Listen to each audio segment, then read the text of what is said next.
नमस्कार फ्रेंड्स, मैं डॉक्टर अमरदीप दास और हमारे चैनल पे आपका स्वागत है। आज फिर एक नए टॉपिक के साथ आपके सामने हाजिर हुआ हूँ। आज हम बात करेंगे यूट्राइन कैंसर के बारे में। यूट्राइन कैंसर, जी हाँ, यूट्राइन कैंसर जानेंगे इसके बारे में। इसके ये जो डिजीज़ है, बीमारी है, इसके सिम्टम्स क्या है, ट्रीटमेंट कैसे होती है, कुछ होम्योपैथिक मेडिसिन क्या इसमें कारगर हैं और उनके स्टेजेस वगैरह और बहुत कुछ। तो चलिए वीडियो को स्टार्ट करते हैं।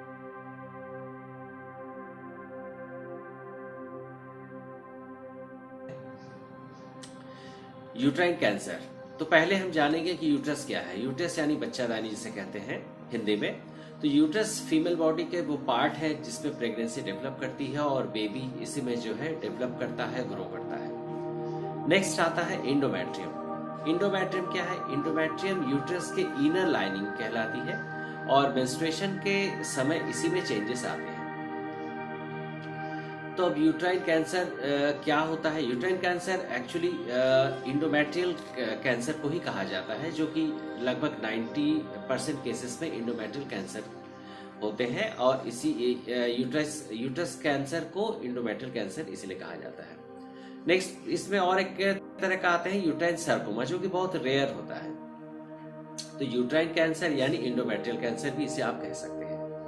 चलिए अब जानते हैं कि इसके रिस्क फैक्टर्स क्या क्या है। तो रिस्क फैक्टर्स है एज। अगर आपकी एज 50 प्लस है और तो आपको होने के चांसेस यूट्राइन कैंसर के रहेंगे। अगर डायबिटिक हैं तो चांसेस रहेंगे। फैमिली हिस्ट्री है तो भी यूट्राइन कैंसर के तो भी आपको होने के चांसेस रहेंगे।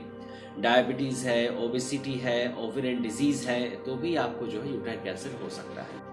नेक्स्ट आता है अर्ली मेंस्ट्रुएशन। अगर आपकी मेंस्ट्रुएशन 12 साल की उम्र से पहले स्टार्ट हो चुकी है तो आपकी यूट्राइन कैंसर हो सकता है। उसके बाद पॉइंट आता है लेट मेनोपॉज। अगर मेनोपॉज 50 के बाद होता है तो भी यूट्राइन कैंसर हो सकता है, होने के चांसेस रहते हैं। उसके बाद पॉइंट आता है नॉट गेटिंग प्रेग्नेंट। अगर आप जो है किसी भी कारण से प्रेगनेंसी नहीं डेवलप कर रही तो भी यूट्राइन कैंसर भविष्य में आपको हो सकता है। उसके बाद जो रिस्क फैक्टर आते हैं वो है early radiation therapy to the pelvis. अगर किसी भी कारण से रेडिएशन आपको दिया गया है जो कि लेग, बेली और लेग के बीच के हिस्से में किसी भी कारण से रेडिएशन है तो यूट्राइन कैंसर आपको भविष्य में हो सकता है। उसके बाद आता है एस्ट्रोजन रिप्लेसमेंट थेरेपी। अगर आपकी हुई है तो भी आपको यूट्राइन कैंसर हो सकता है। उसके बाद आता है कि अगर आपको भविष्य में अगर आपको पहले जो है कि ब्रेस्ट कैंसर हो चुका है और उसमें एक मेडिसिन अगर इस्तेमाल की गई है जिसका नाम है टैमोक्सिफेन। ये मेडिसिन अगर आपको इस्तेमाल की गई है ब्रेस्ट कैंसर के इलाज के लिए तो इसके साइड इफेक्ट जो है उसके कारण आपको यूट्राइन कैंसर हो सकता है भविष्य में। चलिए हमने जाना इसके रिस्क फैक्टर्स। अब हम जान लेते हैं इसके सिम्टम्स और कॉजेस क्या क्या है। तो कॉज यूजली बता पाना बहुत मुश्किल है, कैसे होता है कोई नहीं जानता, अभी भी रिसर्च इसमें जारी है। पर हाँ, कुछ हार्मोनल इम्बैलेंस के कारण यूट्राइन में चेंजेस आते हैं, ट्यूमर फॉर्म होता है जो कैंसर का रूप ले लेता है, इतना ही कहा जा सकता है। चलिए जानते हैं अब इसके सिम्टम्स क्या क्या है। तो एक जो मोस्ट कॉमन सिम्टम्स है वो है वेजाइनल ब्लीडिंग, जो कि मेंस्ट्रुअल साइकिल के बीच में होती है और मेनोपॉज के पहले वेजाइनल ब्लीडिंग रहती है। नेक्स्ट है वेजाइनल स्पॉटिंग। आफ्टर मेनोपॉज के बाद वेजाइनल स्पॉटिंग अगर होती है, ये भी एक सिम्टम्स है। लोअर एब्डोमिनल पेन और क्रैम्प बना रहता है। उसके बाद है थिन और क्लियर जो है वेजाइनल डिस्चार्ज अगर हो रहा है मेनोपॉज के बाद। उसके बाद एक्सट्रीम प्रोलॉन्ग हेवी और फ्रीक्वेंट वेजाइनल डिस्चार्ज अगर आपकी उम्र 40 के ऊपर है।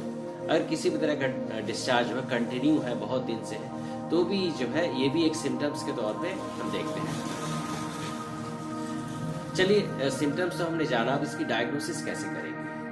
तो डायग्नोसिस जो है, तो फर्स्ट डायग्नोसिस जो है वो कि डॉक्टर आपको क्लिनिक में करते हैं फिजिकल एग्जामिनेशन करके। नेक्स्ट पेल्विक एग्जाम करते हैं आपका। उसके बाद कुछ लैब टेस्ट आते हैं। तो लैब टेस्ट में फर्स्ट आता है CA-125। ये एक ट्यूमर मार्कर टेस्ट है जो कि जरूर और अति आवश्यक है ऐसे केसेस में। उसके बाद आता है जैसे CT scan, MRI, trans vaginal ultrasound. Other test में आते हैं endometrial biopsy, hysteroscopy, dilatation and curettage, जिसमें बायोप्सी के कुछ जो है मांस लिए जाते हैं, उनको जो है कल्चर के लिए दिया जाता है। चलिए अब हम जानेंगे कि इसके स्टेजेस क्या क्या है। तो मुख्य इसके 4 स्टेजेस होते हैं। चलिए जान लेते हैं कि इसके स्टेजेस क्या क्या है। तो मुख्य 4 स्टेजेस होते हैं। फर्स्ट स्टेज, इसमें कैंसर जो है आपके यूट्रस में ही सीमित है। स्टेज 2, इसमें कैंसर आपके सर्विक्स तक स्प्रेड कर चुका है।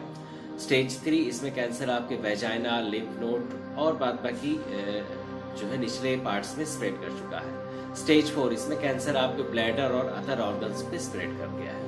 तो मुख्य 4 स्टेज होते हैं इसके। चलिए, हमने तो अब ये जान लिया, अब हम जानेंगे इसके मैनेजमेंट और ट्रीटमेंट के बारे में। तो मुख्य रूप से जो कि ये अर्ली डायग्नोस हो जाता है, वेजाइनल ब्लीडिंग स्टार्ट हो जाती है, तो पेशेंट जो है डेफिनेटली डॉक्टर के पास जाते हैं, जो कि किसी नॉर्मल मेथड से जो है वेजाइनल ब्लीडिंग नहीं रुक रही है। आप टेस्ट करते हैं, डायग्नोसिस हो जाता है, तो अर्ली डायग्नोसिस, अर्ली ट्रीटमेंट इसका जो है स्टार्ट हो जाता है। ट्रीटमेंट में आती है first chemotherapy, radiation, hormonal therapy, immunotherapy, target therapy. अगर किसी से काम नहीं बन रहा है तो surgery is the option. Surgery में भी 4 प्रकार की सर्जरियां होती हैं। फर्स्ट है टोटल एब्डोमिनल हिस्टेक्टोमी, सेकंड है वेजाइनल हिस्टेक्टोमी, थर्ड है रेडिकल हिस्टेक्टोमी और फोर्थ है मिनिमल इन्वेसिव हिस्टेक्टोमी। तो ये तो रहा एलोपैथिक मेथड ऑफ ट्रीटमेंट और सर्जरी के बारे में। अब हम जानेंगे इसका होम्योपैथिक इलाज क्या है। क्या इसका होम्योपैथिक इलाज पॉसिबल है? जी हाँ, पॉसिबल है। कुछ हद तक हम जरूर इसको रोक सकते हैं। हाँ, लेकिन अगर डिजीज एडवांस कर गई है, कोई दवा से रिस्पॉन्स नहीं कर रहा है, तो आपको सर्जरी और केमोथेरेपी करवानी पड़ेगी। तो कुछ मेडिसिन जो इसमें कारगर हैं, हमने देखा है अपने क्लिनिकल प्रैक्टिस में, वो है कोनियम, कार्बोएनामाइलेज, क्रियोजॉट, आर्निका और म्यूडनेट, रूटा। ब्लीडिंग के लिए यूस्टिलागो हम देते हैं, और अगर बर्निंग है यूट्रस में तो इचिनेशा भी हम देते हैं। तो ये तो आपने जाना जो है होम्योपैथिक मेडिसिन के बारे में। बट फिर मैं जैसा हर वीडियो में आपको बताता हूँ कि इन मेडिसिन का प्रयोग आप किसी होम्योपैथिक डॉक्टर की सलाह के अनुसार ही करें। आप खुद से इसका प्रयोग नहीं कर पाएंगे। कितनी डोजेस देनी है, किस पेशेंट्स में कैसे रिस्पांस है, कब डोजेस देनी है, रोकनी है, कौन सी मेडिसिन कम बेसी करनी है, ये सब कुछ डिसाइड करते हैं आपके डॉक्टर। तो आप किसी होम्योपैथिक डॉक्टर के जो है सलाह के अनुसार ही इन दवाइयों का प्रयोग कीजिए। अच्छा, इसके साइड इफेक्ट अब हम जानेंगे कि इसके साइड इफेक्ट क्या होते हैं। यानी अगर आपने ट्रीटमेंट करवाया है, केमोथेरेपी, रेडिएशन, सर्जरी करवाई है, तो इसके साइड इफेक्ट क्या क्या हो सकते हैं। नेक्स्ट हम जानेंगे side effect of uterine cancer surgery. Surgery के बाद क्या साइड इफेक्ट हो सकते हैं। तो फर्स्ट है इनफर्टिलिटी, सेकंड है मेनोपॉज। अगर आपका मेनोपॉज नहीं हुआ है तो आपको मेनोपॉज हो सकता है इसके ट्रीटमेंट यानी सर्जरी कराने के बाद, जैसे कि वेजाइनल ब्लीडिंग, ड्राइनेस और नाइट स्वेट, ये सारी चीजें लगी रहेंगी। अच्छा, नेक्स्ट पॉइंट हम बात करेंगे, डिस्कस करेंगे प्रिवेंशन के बारे में। क्या हम इसको किसी तरह प्रिवेंट कर सकते हैं? तो जी हाँ, प्रिवेंट कर सकते हैं हम। इसके जो भी रिस्क फैक्टर्स हैं उसको जो है अगर हम प्रिवेंट कर सकें होने से, तो हम इस डिजीज को भी प्रिवेंट कर सकते हैं कुछ हद तक। रिस्क फैक्टर्स क्या क्या है हमने पहले ही आपको बताया है।